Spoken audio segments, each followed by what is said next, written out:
achieve in this pretty hard setting. Traditionally, this problem has been formulated as H-infinity control, which aims to produce a sequence of controls that are optimal for the worst case noise. So this can be a min-max problem where the maximization is over the noise sequence and minimization is over the set of controls. However, this formulation can be pessimistic and computationally difficult if the cost functions are general cost functions. And for example, if we optimize for the worst case noise, we might give up something if the noise is not indeed worst case. So for example, if we plan for bad weather when we fly a drone, we might waste more fuel or we might take a detour. So instead, we can consider the notion of regret minimization, where regret is defined as the following. So regret over big T time steps is defined as the difference between the cumulative cost over T time steps of our controller and the best controller in hindsight in a class of controllers. So this best in hindsight is as if we know the sequence of noises and cost functions, and we choose the best controller in this class of controllers. And this regret notion is an instance guarantee, an instance-wise guarantee, because what is the same between when we compute regret is the sequence of the sequence of noises and the convex cost functions. So for example, if the weather is nice, we can get some performance guarantee. So if the regret is sublinear, we can guarantee that eventually our controller can perform as well as the best controller for good weather and also best controller for bad weather, if that's the case. So the notion of regret is meaningful if the comparator class is general enough. So here we consider the set of stabilizing linear dynamical controllers. So this class of controllers contain stabilizing controllers for the system, and they can also approximate the H2 and H-infinity optimal controllers very well. So it's a very general class of controllers. And sublinear regret would imply that on average, our controller would perform as well as the best such controller in hindsight from this very general class of controllers over every realization of the noise sequence and cost functions.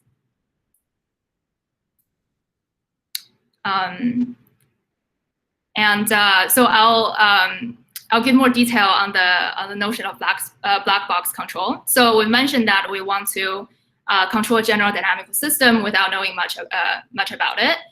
Precisely, we want to control general systems without knowing a stabilizing controller. So a stabilizing controller in general is a linear controller defined by this matrix K. So UT equals KXT, and under the stabilizing controller, the system evolves according to according to this equation. And if K is stabilizing, then the spectral radius of A plus BK is less than 1. And there is a quantitative version of a stabilizing controller called a strongly stable controller. Under a strongly stable controller, we can also get the rate of convergence, so which is exponential. And I'll state the precise definition in a later slide. But on a high level, if the noise is stochastic under a strongly stable controller, the state covariance converges to a steady state distribution exponentially fast. So are there questions? So I was actually curious about something that you said on the previous slide, that you say that you compete with a policy class that includes stabilizing controllers, but I'm actually wondering about the other direction. Are you also competing with some policies that are not necessarily stable, but somehow manage to accumulate like some very, very small cost in the end? I think we compete. In general, we compete with the stabilizing because it's been considered for a long time, and it's kind of quite a mature notion. I see. So in the end, you're going to be comparing with stabilizing controllers. I'm just wondering because it could happen that that there is an unstable controller that is somehow very, very good, and that absolutely, makes this minimum very small. Yeah, so you're not going to be worrying about this. No, it could be the case. Yeah. I see. Yeah, somehow, like to add to that, this cost, since they're arbitrary, they could ask the controller to drive the state to be larger or something like that. This is really strange. Like it's not easy to think about. But so I wonder about like it's a complex interaction between a cost and stabilization, because stabilization wants things to stay small around 0. In the vicinity of 0 is a special has a special role here. But the cost could be like pushing the system somewhere else, or like, yeah. Like the coast could be linear, right? That's a problem. What? If the coast is linear, then you have a problem, right? Well, if the cost is, so negative numbers, it's it's like we didn't assume any lower bound on a cost yet. So is that minimum even finite? But if you have a stabilizing controller, then maybe it is, right?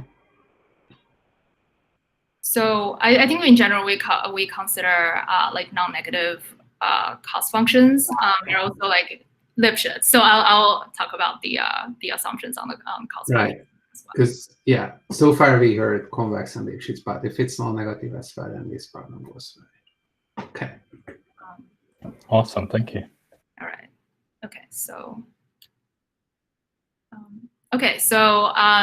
In this seminal work by Yasin Abbasi Yadkori and Csaba Szepesvári, published at Code 11, regret bounds for the adaptive control of linear quadratic systems, the setting of black box control was also studied.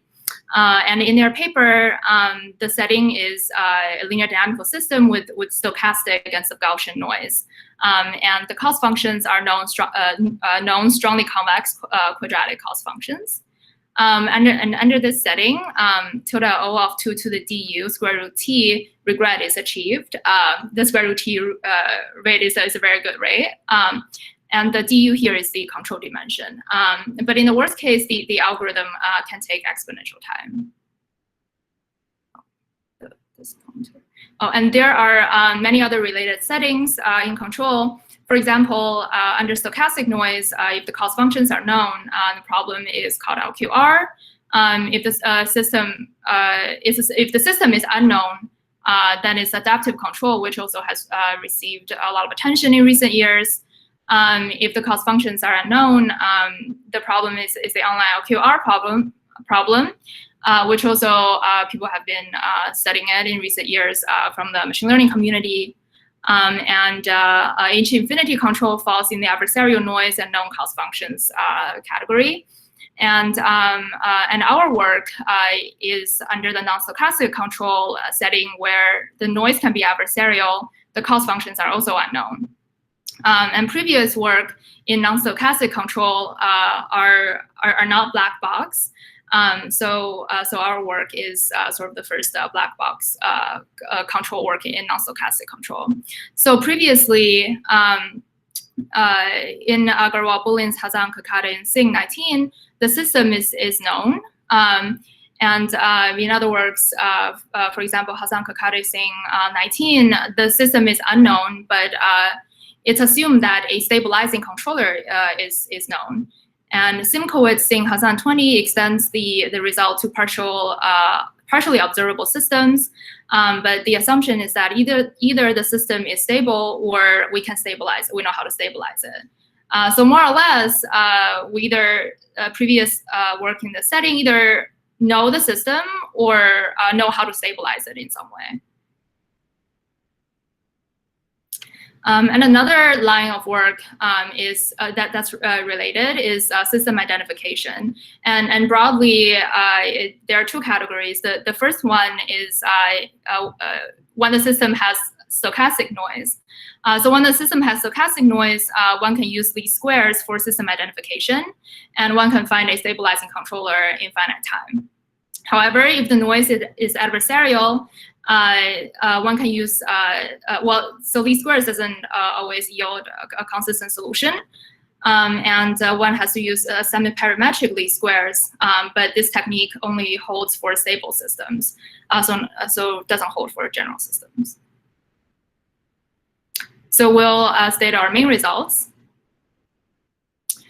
So the first is that we give an efficient algorithm such that under the comparator class, with high probability, it attains regret under strongly convex costs upper bounded by 2 to the O L log L plus tilde O of square root T.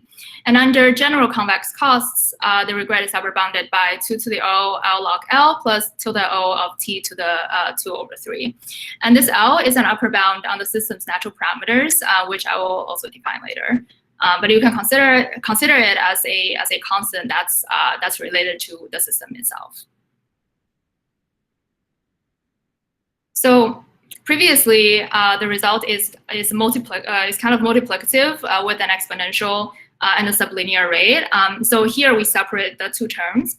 But you might wonder, because we have an exponential term here, whether or not this is really necessary, whether or not we can actually just get rid of it altogether.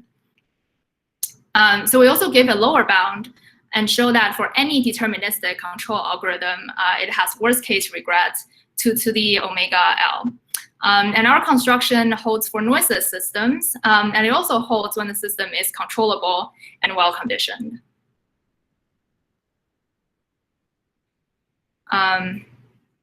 So are there any questions about the results? Well, I guess we hope to hear about the details of the construction and everything later. Okay, awesome. All right, so I'll continue. Ask about it later. Yeah. Sounds good.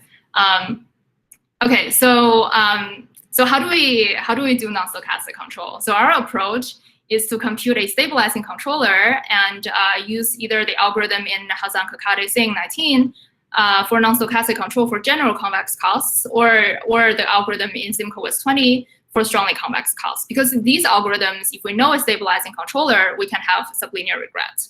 So we have a three-phase algorithm. So in the first phase, we do Blackbox system identification, where we try to coarsely identify the system and obtain some system estimates. And in the second phase, we do stabilizing controller recovery. So we try to compute a stabilizing controller given the system estimates.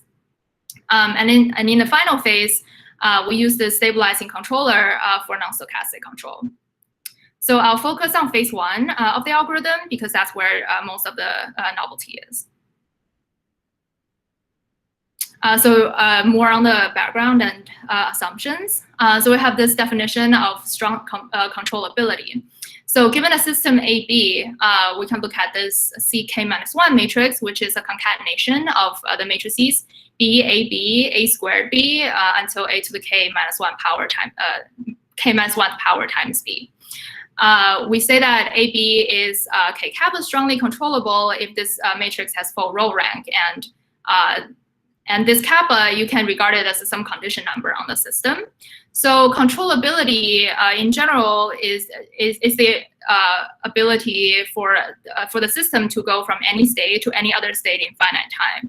And strong controllability is a quantitative version of that. So you can think of it as the system is able to go from any state to any other state in at most k steps. And then this kappa is some condition number. It characterizes how well conditioned the system is. And we make the following assumptions on the system. So assumption 1 is that we assume that the system AB is strongly controllable for kappa at least 1, and the spectral norms of A and B is upper bounded by beta for some beta at least 1. And the second assumption is that the noise sequence is bounded in L2 norm, bounded by 1 at each time step. And finally, we assume that the cost functions are convex with Lipschitz constant G.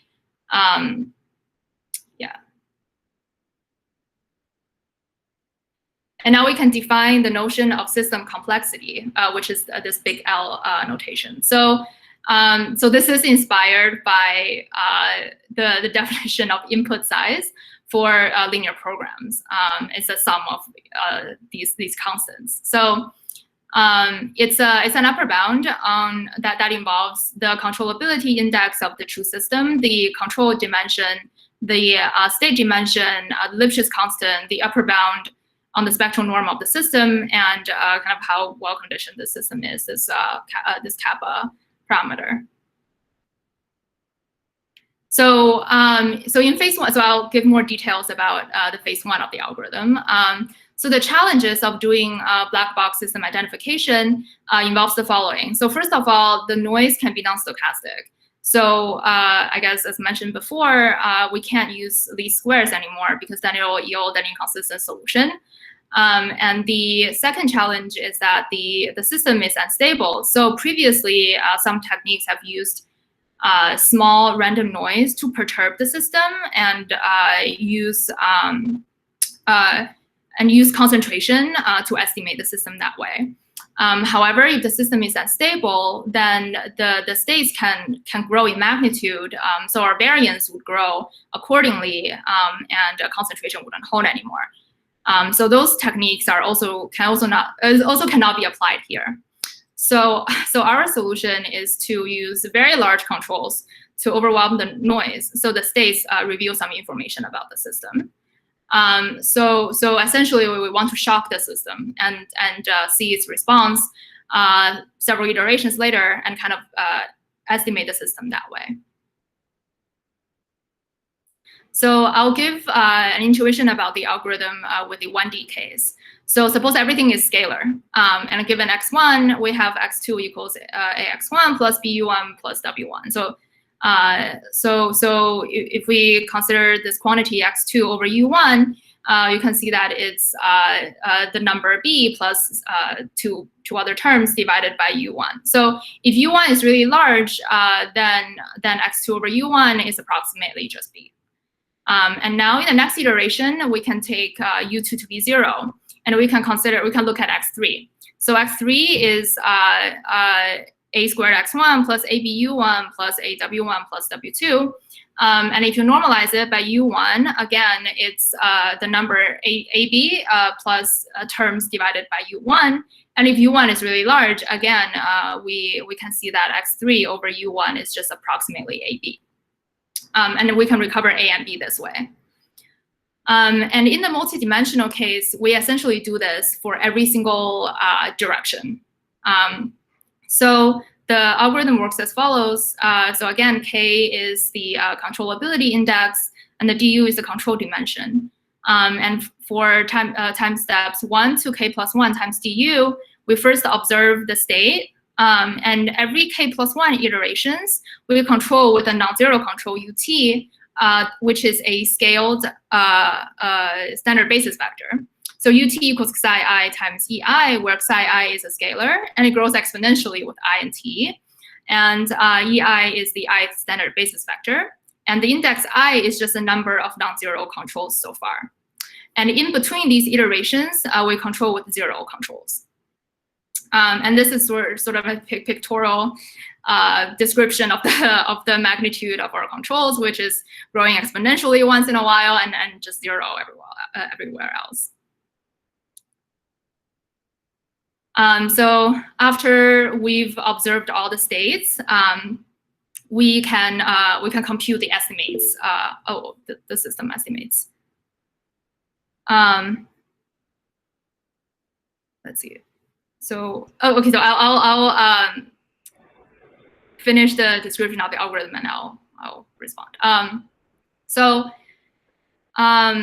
We define xij to be the state j iterations after the ith non-zero control. So basically, we observe the system after j iterations after we've input a large control. So this picture shows a more or less stable system, and it might explode, if the system is unstable. So we have these state observations, or we just see these states, and we construct mj hat by concatenating, by first normalizing these states and then concatenating them. And MJ hat is supposed to, it's designed to estimate a to the jth power times b. And then we interconcatenate these MJ hat, these M hats to form the matrices C0 and C1. And then we return A hat, B hat, which are the system estimates by computing according to these to these equations that depend on C0 and C1. And just looking at this formulation of A hat here, this is a solution to a linear system of equations, which I will explain later. So I see that there was a question. So I guess that was so I guess that's like similar to kind of seeing how the system responds with large controls. So our idea of recovering the system is to use the controllability assumption and to solve for A. So recall that we assume that the system is controllable, and hence this matrix CK-1 here has full row dimension. And define the matrix CK to be AB, A squared B, and so A to the kth power times B. And because CK-1 has full row rank, A is a unique solution to the system of equations in X right here. So X CK-1 equals CK.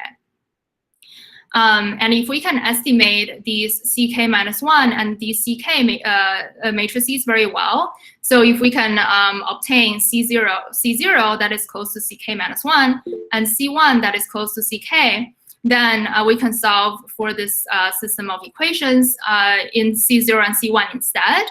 And our solution will be to the close to the true A, and this follows from standard perturbation analysis. So then our task boils down to estimating CK and CK-1 and yield estimates that are close in Frobenius norm. And to do that, we need to estimate each of these we call moment matrices, B, A, B, and all the way to A to the k power times B.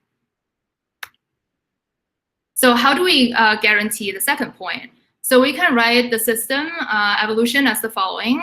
So xt plus 1 equals a term in x1, the initial state, and then this and some terms in the controls and some terms in the noises. So if we input exponentially large controls, the first and the third terms can be small compared to the controls. And this state would be dominated by the last non-zero control, which is a scaled standard basis vector. And if you hit this matrix with a standard basis vector, you're going to get a column of this matrix. So if we normalize the state, we will have an estimate on the column of one of these moment matrices. And this is just a kind of a reminder of how the magnitude of the states evolve. So it'll be dominated by kind of the last non-zero control and how the system is responding to that. So and then we can concatenate these column estimates and to form an estimate of A to the j power times B. And then we concatenate those estimates to form the estimates to form C0 and C1, which are estimates for these controllability matrices.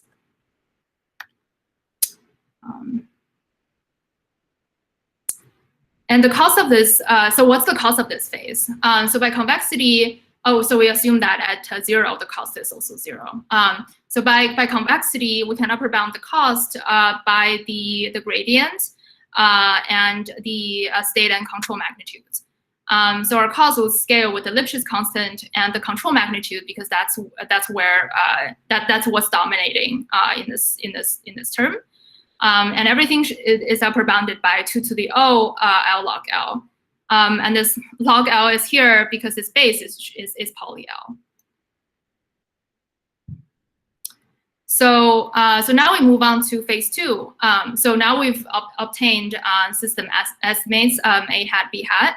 And the goal of this phase is to recover a stabilizing controller, K hat, for the true system AB.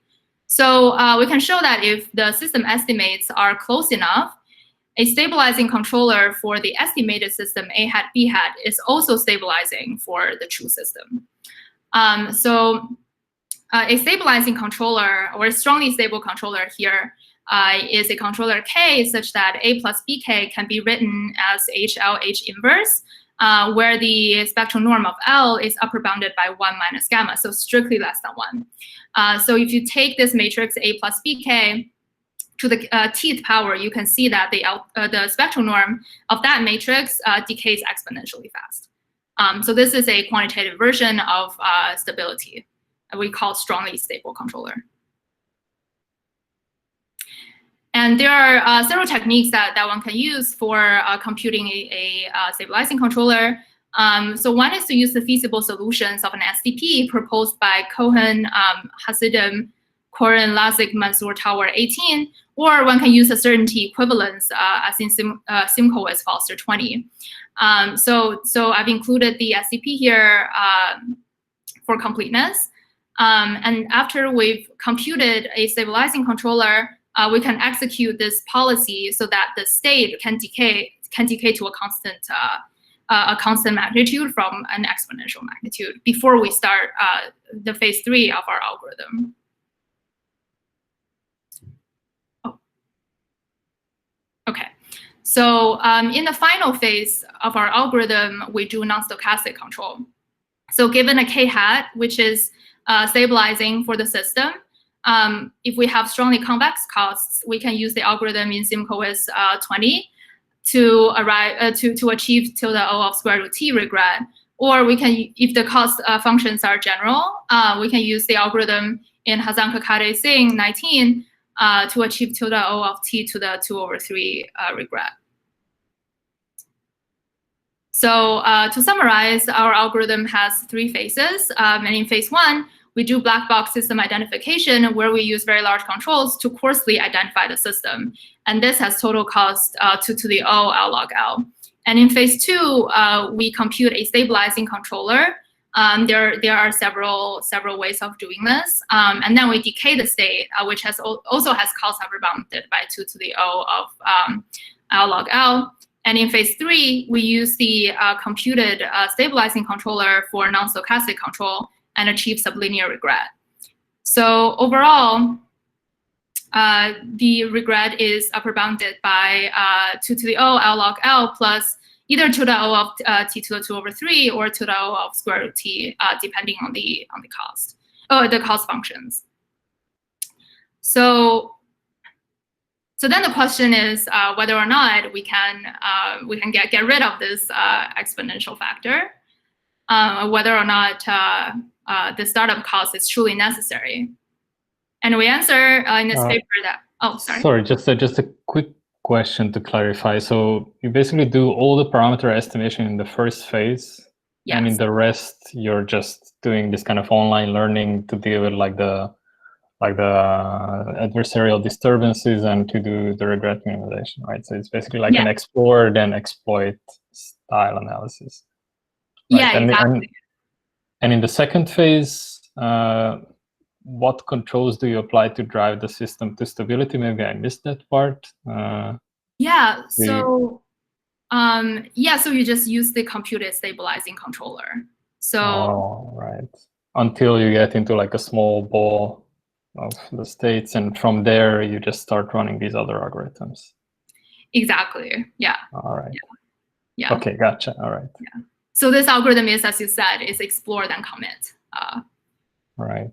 I see. Nice. All right. Thank you.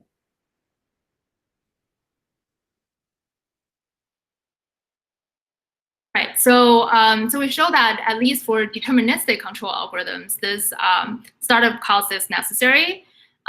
So we show that there exists a hard system for any deterministic black box control algorithm where and would have regret at least 2 to the omega of L. So first, let's define a black box control algorithm. So it's a deterministic algorithm, and its output controls can depend on the past states and the past cost functions that it's observed. And our intuition here is that the algorithm would need to see at least dx directions to learn the system. So if it hasn't seen a direction, potentially the system can compound in magnitude in that direction, no matter what control it uses, it outputs.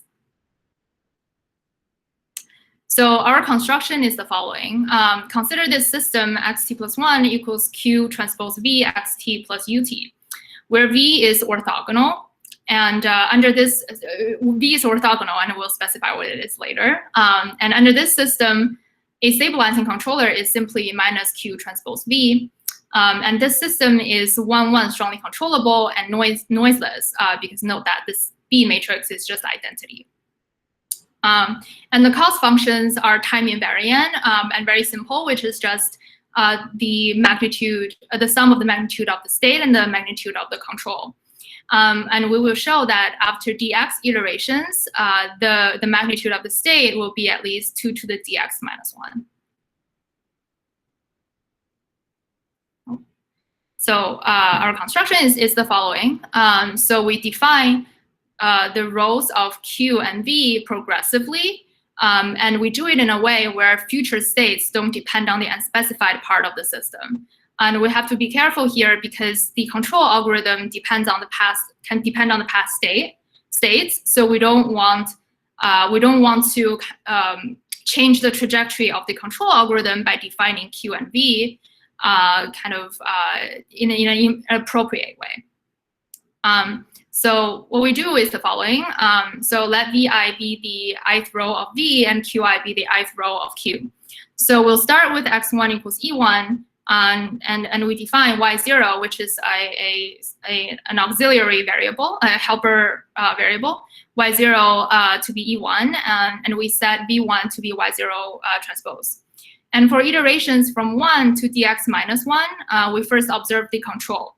And we compute yi, which is the normalized component of this control that is independent of all the rows of v that we've already set.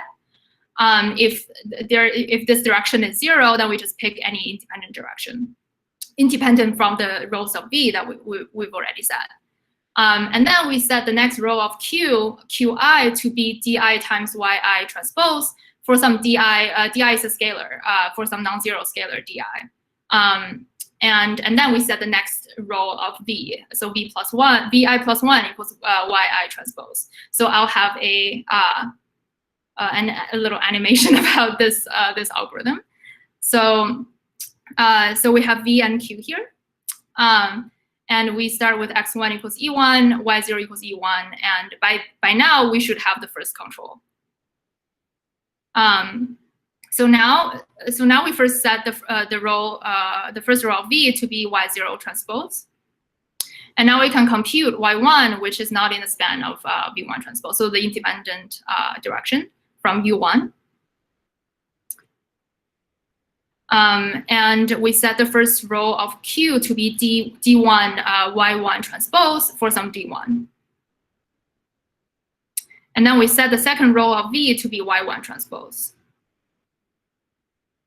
And now we can show that the state X2 only depends on, it's a linear combination of V1 transpose and Y1. And these coefficients are also depend on the U1.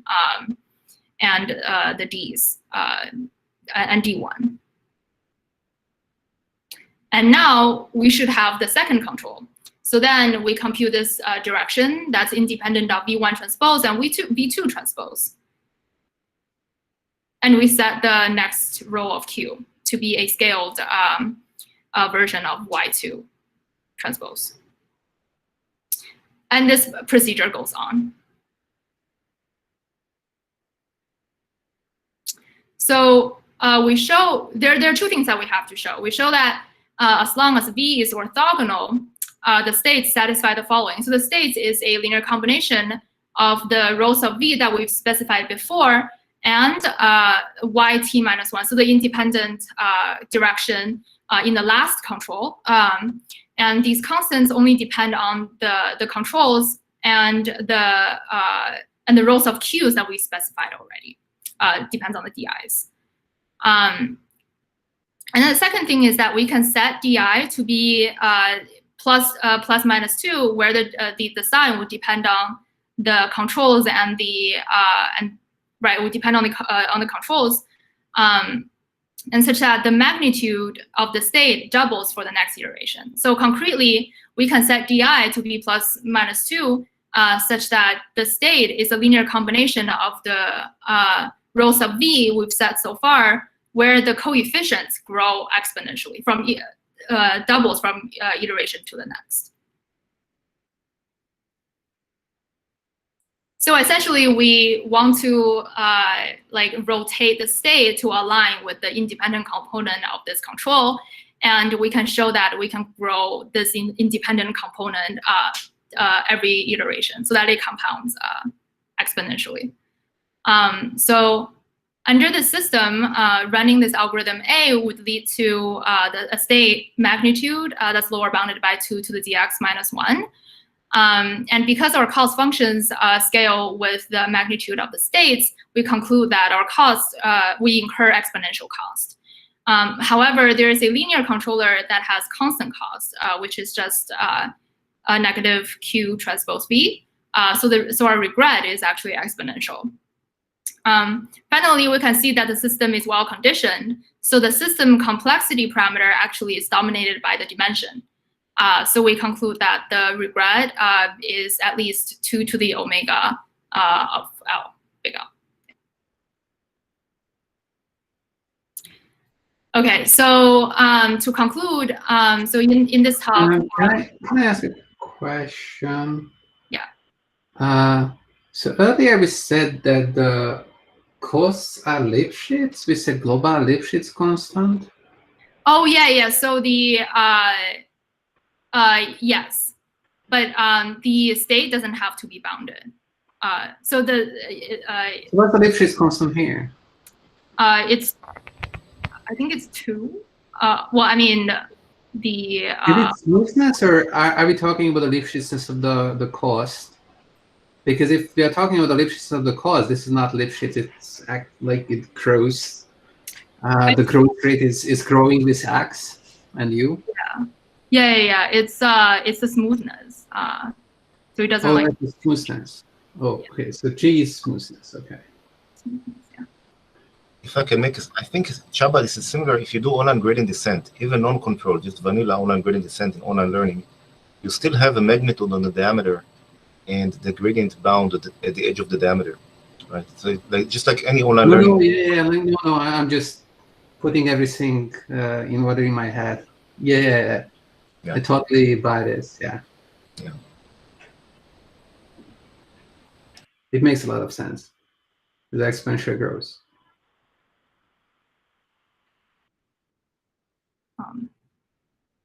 Okay, so to conclude, so in this work we show a finite time upper and lower bounds for non-stochastic control of unknown general system over a single trajectory. So we also don't have any restarts, and we're also working on a lower bound for randomized control algorithms, and this would complete our result in Blackbox non-stochastic control. However, an open problem that we also wonder about is, can we use smaller controls for system identification? So an issue with our algorithm is that it's quite impractical because of the size of the controls that we use in our black box's ID phase. We've shown a lower bound that relies on the magnitude of the state, but we haven't said anything about the magnitude of the controls. So it's still open whether or not we can use smaller controls but achieve the same goal. So I think it's a quite interesting problem. Yeah, so that's all I have for today. Thank you so much for listening. All right, thanks very much. Very nice. So there are a few questions in the chat, but first let me ask like one of the most obvious ones that you also said something about in your conclusions, which is about this limitation of the deterministic control algorithm in your lower bound. Like, first I thought that this looks like a serious limitation. Then I figured that maybe no, maybe your adversary can base its decisions based on, say, the expectation of the controls. Do you think that it's that simple, or is it going to be like a little bit harder to get rid of this limitation? So I think there are some challenges of getting rid of the limitation, because our construction actually heavily depends on the sequence of controls.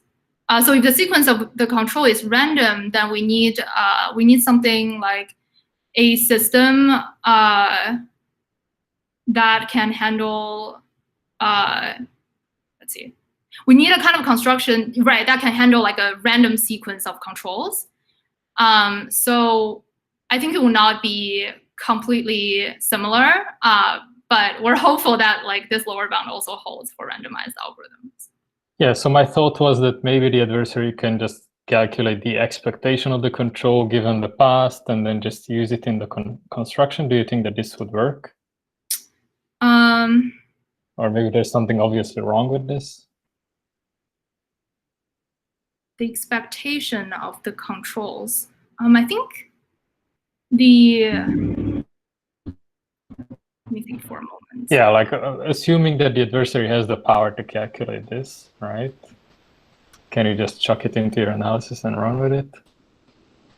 Oh, and maybe there's something that I'm missing. Yeah, so then it's unclear how. What? Okay, so it's unclear then, like, whether or not the state would compound for every realization of the control.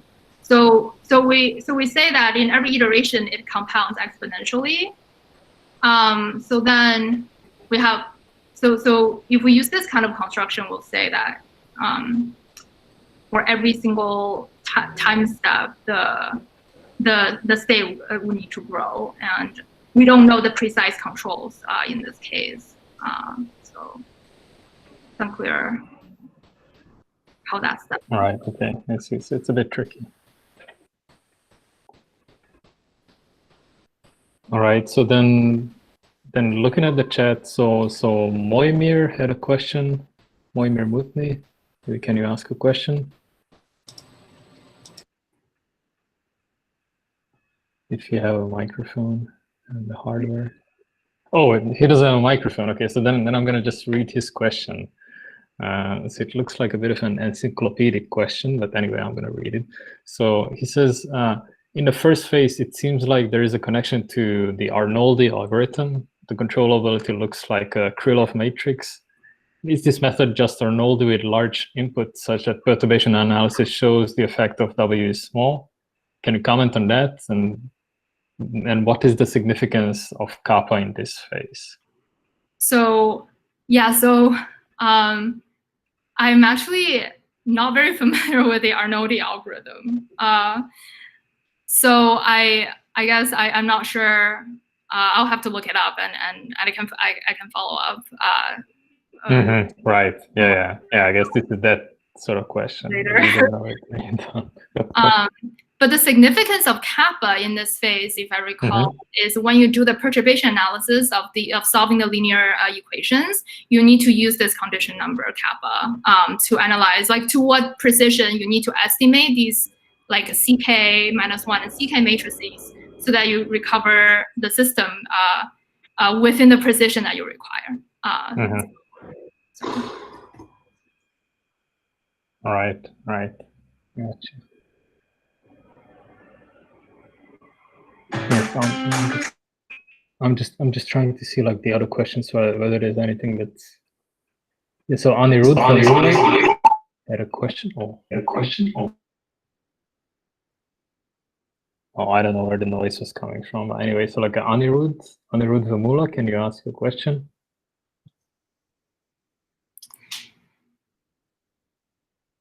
Well, I can. Hear it all. Yeah, I see the question. So. Okay, that's cool. No, I thought it was better if somebody actually asked in person. Well, anyway, yeah. Well, I guess that's like roughly about the question that I was asking. That you apparently do all your learning in the first phase, But do you think it's possible to get any improvements if you also use the data from the second and third phases somehow? Yeah. That's a Oh, bit linked actually, to trouble. okay, yeah, that's a very good question. And then your question was also very good earlier. Okay, so actually, let me revise my answer. Okay, so there is actually a second phase of sysID in the third phase of the algorithm, where, so for non-stochastic control, if you have a stabilizing controller or if your system is stable, you can actually estimate the system to like arbitrary accuracy. And there's a trade-off between how accurately you can estimate the system and how much you use this estimate to exploit and control the system. So that's where kind of like the T2/3 regret comes from. There's a trade-off in that. So actually, yeah, right there are two phases of learning. And yeah, so the answer is yes. We're doing some sort of system ID in phase 3. And that is very fine-grained systematic. Yeah. Right. Gotcha. Yeah, so there were these general questions which you could summarize such that, well, the reason we study the linear systems is because we think that the state is going to be close to some set point, and then there its linearization is fine. And then people were worried about that this initialization phase is going to throw off the system very far from this, and then the linearity assumption is not going to be met at all. And so have you wondered about, like, are there extensions of this argument to systems beyond linearity, or yeah, like how do we go about this? I mean, I think it's a very fine contribution, no matter what. It's super nice and elegant. But if you want to think about applications, then this is important, I guess. Yeah. Thank you so much. And we do realize that there is a limitation of like using very large controls and kind of driving the system like away from the initial state. I'm not very familiar with like formulations for nonlinear systems. But there are works also from our lab about like changing linear systems. But I guess there might be it might be a problem if the system changes too fast, or yeah, maybe I can rephrase the question, make it a little bit more precise. So do you think that with small control inputs, you could do the same, like without blowing up the state? So the state might... Or is there going to be a lower bound that says that, like, no, this is just not going to work ever? So the state might blow up regardless, but the controls don't have to be big. I guess for the sake of this question, this means that the system will be driven away from the initial condition no matter what. But for another, I guess, another line of concern is that even for systems that are linear, this can be impractical because of the size of the control. Yeah. And at least maybe we can say something, maybe there is a lower bound on the size of the controls, but maybe there is a better way of doing system ID with practical control inputs. Yeah.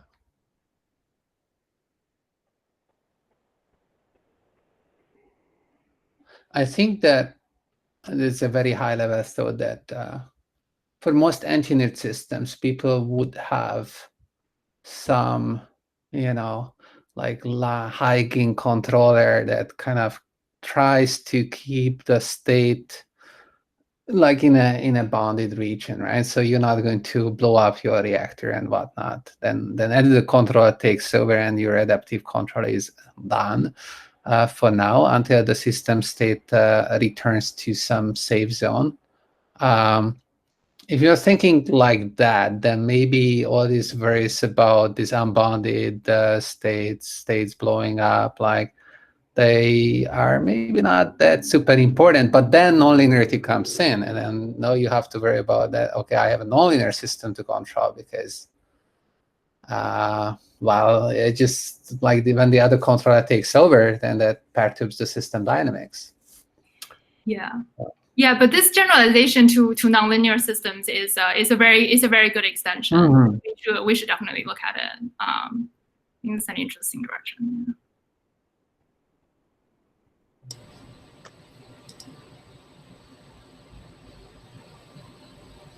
I have some other technical questions. So in the lower bound, you have this nice contraction.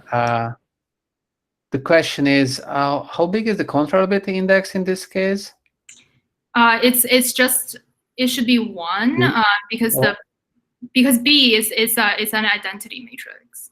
Oh, B. Oh, yeah, sure. It's, yeah, you can just set U to whatever you want to go. Good. Yeah. All right. Yeah, like on the same front, I was gonna ask if you believe that you should really have an exponential dependence on all these other parameters as well, like including kappa and the smoothness and everything. Do you think that all of that should be there as well? Oh, so kappa is also 1 because the condition number is just 1 with like the identity matrix, and the smoothness is like 4, and right. So the system complexity truly just scales with the dimension of the system. Yeah, I guess Gary is asking the opposite question. So you keep the dimension fixed and you scale some other parameter. Oh, okay. Yeah. That is a very interesting question. Right, because pretty much the lower bound shows that, well, you cannot really avoid an exponential dependence on the dimension. But it doesn't say that you cannot avoid exponential dependence on all these other parameters as well. So I'm just wondering, like, what your thoughts are on this, or do you think that it would be possible to like also put these in the exponent somehow by adjusting this example or constructing something different? Yeah, that's a very interesting question. So I think for the smoothness parameter, maybe it's hard to get an exponential because the cost just kind of grows with. I mean, it's a kind of a poly dependence, but the upper bound on the I mean, the upper bound on the spectral norm of the system might, right, if that's very big, then it can be in the exponent. Right, the dimension is, right, that just means that the system compounds very, very quickly, and you can have that dominate the system complexity. Yeah, like given your construction, it doesn't look implausible to me that you can get. Yeah, that is a great question. I think if I can make a guess, my guess is that the answer is yes, that the condition number does go into the exponent. But this is a really good question. That feels like it. I have like the other direction. I think your initialization phase, the length of the initialization phase is going to depend on the knowledge of, the controllability or all of these things. What happens if we have really black box? We don't know these numbers. Doubling trick saves us all. What cost? How does it work? So these, okay. We're laughing because we thought about these kind of things. Yeah.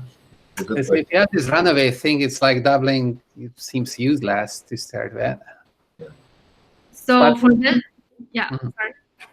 No, if the state is really large, then maybe it overwhelms the noise eventually, right? So if you have not unbounded noise, so maybe it's okay. Yeah. So for example, for the controllability index, right? That's upper bounded by the dimension. So we can just and then for the condition number, yeah. So roughly what an algorithm of that looks like is we can run our algorithm, and if the cost somehow accumulates to be more than the cost we expect, we can adjust our estimates on the upper bounds of the system. That might be. Yeah, I think doubling works in this case. Maybe you suffer. Yeah, you're actually on the right side of the inequality. If the noise was larger than what you expected it to be, then you didn't. Okay, I'm not sure. Okay.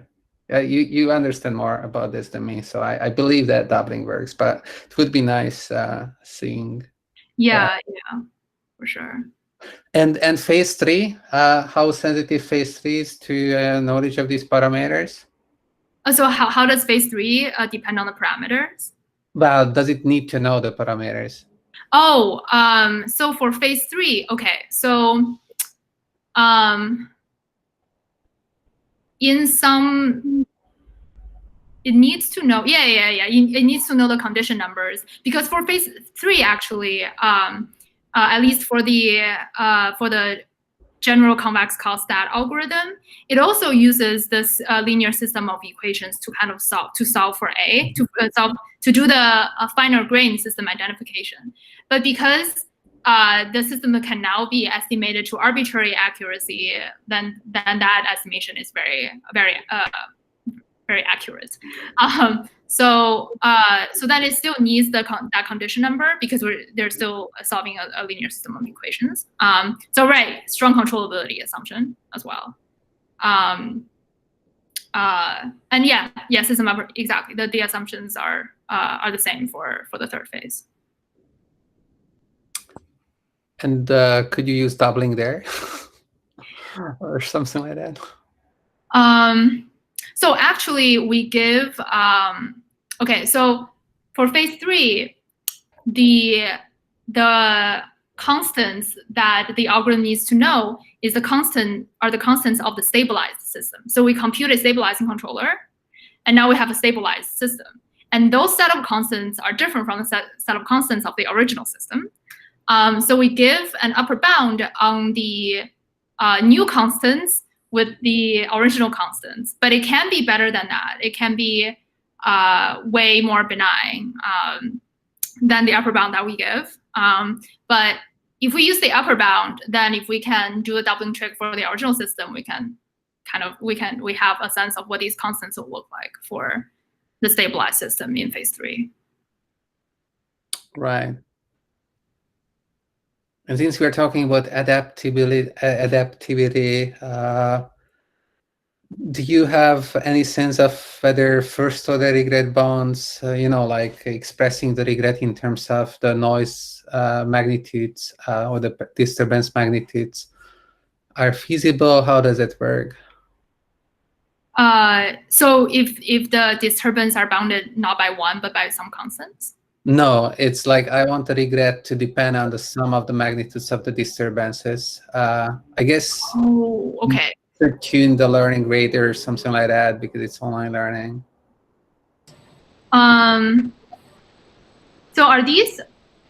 I guess it depends on whether or not these disturbances are bounded, or can they depend on like the magnitude? Maybe they're even like getting smaller and smaller, so there is no disturbance. So you're in a benign case, and you want to take advantage of that to get something better than the standard, worst case gravity. Oh, okay.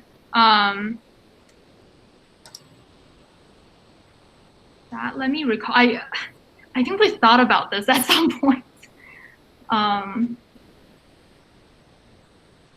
Because I think that's really nice. Like if you can do that.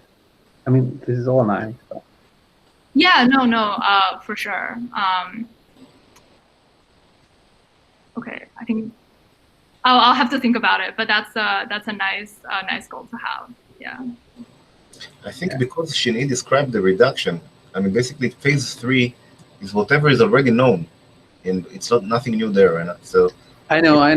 If we have first order bounds for phase 3, then they will immediately apply here. And I think that they are known. I mean, they basically come from like the previous results of non-stochastic control already give you some regret bound that you can make refined by just keeping the learning rate. That's sort of what I thought, but I'm kind of, yeah. So there's another question in the chat by Leonard Treven. I don't know, could you unmute yourself and ask your question, because I think it's an interesting one. Yeah, sure. So my question is, if you think it's lower bound, like exponential lower bound also, I mean, it holds for the case when WIs, like the noise is stochastic with full rank covariance metric, or maybe you can do something else there to, I don't know, get poly lock. I mean, poly on dimension or something bound, not exponential. So poly lower bound for stochastic full rank noise. The full covariance matrix. For full rank covariance matrix. I think that this lower bound in some sense is stronger. In the sense that even if there's no noise, no deterministic controller can avoid this exponential blow up. It's kind of this weird setting where this lower bound doesn't really imply this other question, like answer to the other question. But I agree with you that like it feels stronger, but like it's still an interesting. But I'm just thinking that maybe that noise could help like the learner to, I don't know, explore. I mean, maybe, if the learner knows the noise covariance or something like that, maybe this can help estimation, or you can do least squares and get consistent. This is about the system state blowing up before you know anything about the system. And I don't, like, you're on a single sample pass, no noise is going to help you. There's no way it's going to help you. But that's a bold guess. Maybe you should stop recording before this, and then you have this has to be cut out. People are going to hold me accountable for this. But no, I think that's a really interesting question. So this setting, I guess, is also like a common setting with stochastic noise. So it's definitely worth looking at, and